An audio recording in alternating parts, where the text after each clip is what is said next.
ABC ન્યૂઝમાં આપનું સ્વાગત છે। માનવતાનું ઉત્તમ ઉદાહરણ સેવાભાવી દુધાભાઈ ઠાકોરે શ્વાનોના હુમલામાંથી રોજડીના બચ્ચાનો જીવ બચાવ્યો।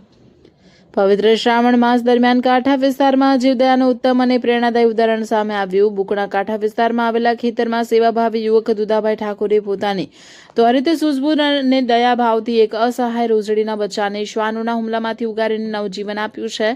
બુકણા કાંઠા બાજુના ખેતરમાં એક નાનું રોજડીનું બચ્ચું હિંસક શ્વાનોના ઝુંડ વચ્ચે ઘેરાઈ ગયું હતું। શ્વાનો તેના પર હુમલો કરી રહ્યા હતા તે સમયે ત્યાંથી પસાર થઈ રહેલા શ્રી દુધાભાઈ ઠાકોરની નજર આ દ્રશ્ય પર પડી હતી। તેમણે ક્ષણનો પણ વિલંબ કર્યા વિના હિંમતપૂર્વક શ્વાનોને ભગાડીને રોજડીના બચ્ચાને તેમના પંજામાંથી સુરક્ષિત રીતે છોડાવ્યો હતો।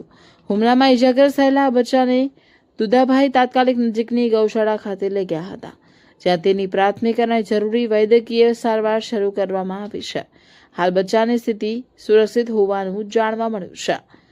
અત્રે ઉલ્લેખનીય છે કે દુધાભાઈ ઠાકોર અવારનવાર મૂક પશુઓ અને જીવોની સેવા માટે અગ્રેસર રહે છે।